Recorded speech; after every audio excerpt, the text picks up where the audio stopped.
Recently at a talk at the Wharton Business School, Mr. Buffett, you indicated that you were talking about the problems of compounding large size, which I appreciate and understand.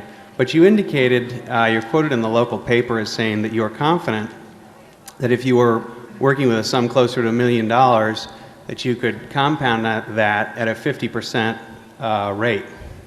For those of us who aren't saddled with the $100 billion problem, could you talk about what types of investments you'd be looking at and where in today's market you think significant inefficiencies exist? Thank you. Yeah, I think I may have been very slightly misquoted, but I certainly said something to the effect that working. I think I talked about this group I get together every 2 years and how I poll that group as to what they think they could compound money at it with 100,000, a million, 100 million, a billion, and other types of sums. And I pointed out how this group of 60 or so people that I get together with every couple of years, how their expectations of return would go very rapidly down this slope.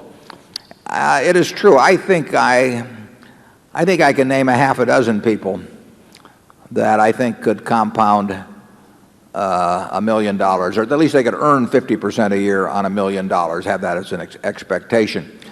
If they needed it, I mean, they'd have to get their full attention to be working on the sum. And those people could not compound money 100 million or a billion at anything remotely like that rate. I mean, there are little tiny areas which, if you follow what I said on the screen there on that Adam Smith interview a few years ago, if you start with A and you go through and you look at everything and you find small securities in your area of competence that you can understand the business, I think you can, and occasionally find little arbitrage situations or little wrinkles here and there in the market.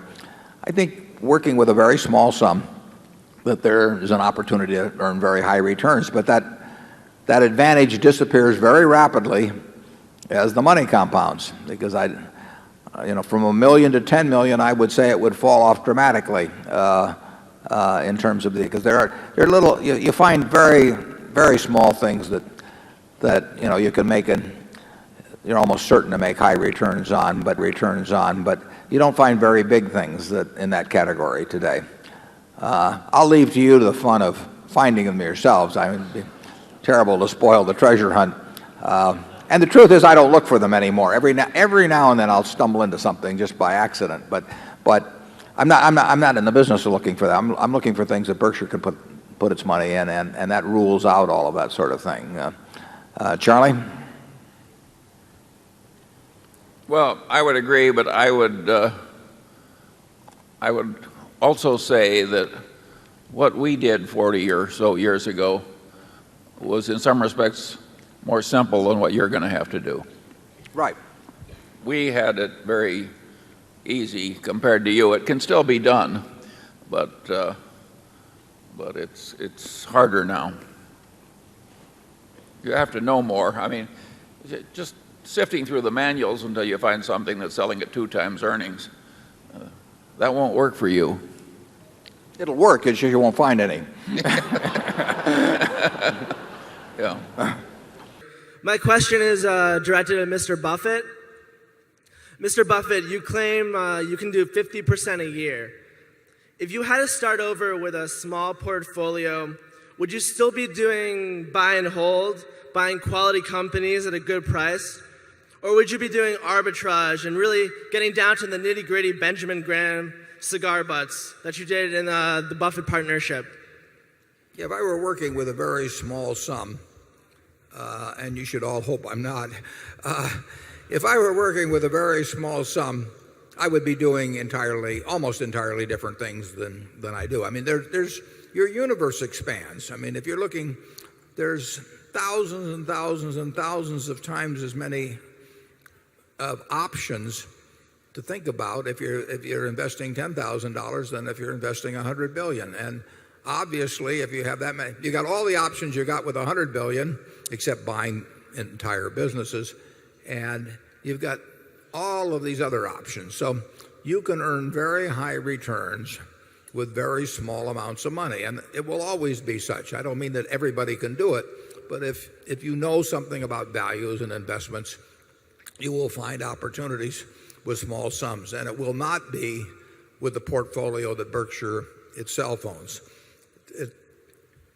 We cannot earn phenomenal returns putting $3 billion, $4 billion, $5 billion in a stock. It won't work that way. It won't even come close to working that way. But if Charlie or I were in a position of working with $1 million or $500,000 or $2 million, we would find little things here and there, and it wouldn't always be stocks, where we would earn very high returns on capital. Charlie? Yeah, but there's no point our thinking about that now.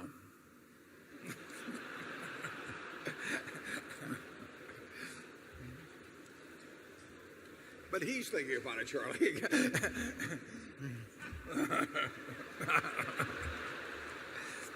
This is actually a follow-up question from a question that I asked last year at the meeting. I'd asked you guys, what you would do with small sums of money, since I run a small portfolio under $1 million, and I asked you if you'd be doing things like the net nets that Benjamin Graham used to talk about, and liquidation arbitrage, a lot of the things that you used to do in the Buffett partnership, and you acknowledged that you wouldn't be just a buy and hold investor that you basically are today, but we'd be doing a lot of those transactions. And Mr. Buffett, you also talked about how a lot of the investments you would do with under $1 million would have nothing to do with stocks and would be with other types of securities. And you didn't really elaborate, neither of you really elaborated any more than that. So I guess I was wondering if you could elaborate a little bit more on how your investment strategy, back then, in reference to non-stock investments, would be different than your buy and hold strategy today. So what kind of stuff would you be doing? Maybe if you can give me a past example that you did in the 50s or the 60s, that'd be great. Thank you. Appreciate it.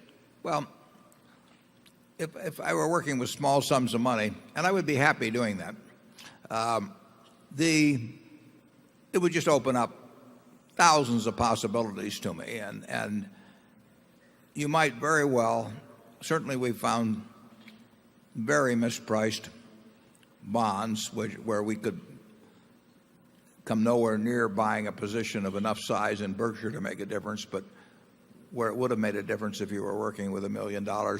But it would be bonds, it would be stocks of both in the United States and elsewhere. We found them in Korea a few years ago that were ridiculously cheap. You basically had to make very significant returns, but you couldn't put big money out in it. So it could be in stocks, it could be in bonds, it wouldn't be in currencies with small amounts. But I had a friend who used to buy tax liens. Tom Knapp. He's got some relatives here, and an enterprising person can find a lot of different ways of making money. You'll find them. Most of them will be in small stocks. If you're working with small money, they'll be in small stocks or in some specialized bond situations. Wouldn't you say that, Charlie? Sure.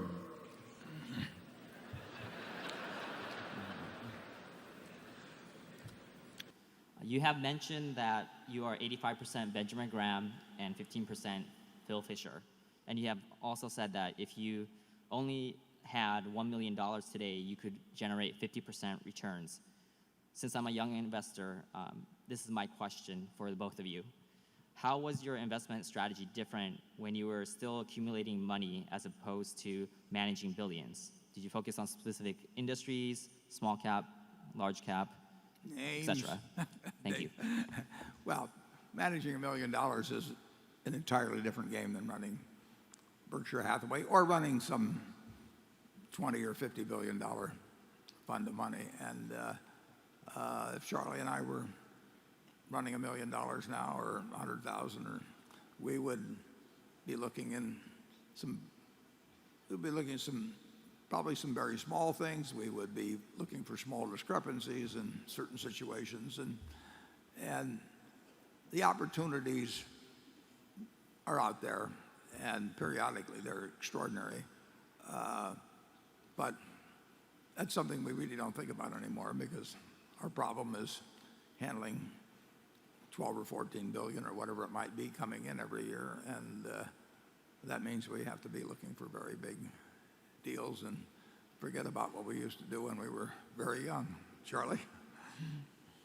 Yeah, I'm glad I'm through with that particular problem. He worked pretty hard at it when Yes, we both did. Did Yeah. we ever? Yeah, yeah. We looked under a lot of rocks, and I used to make big returns on my float on my own income taxes. Between the time I got the money and I paid it to the government, I frequently made enough money to pay the tax. But it was working for small amounts of money and doing anomalous things. he didn't tell me how to do it, though. Okay, station 10.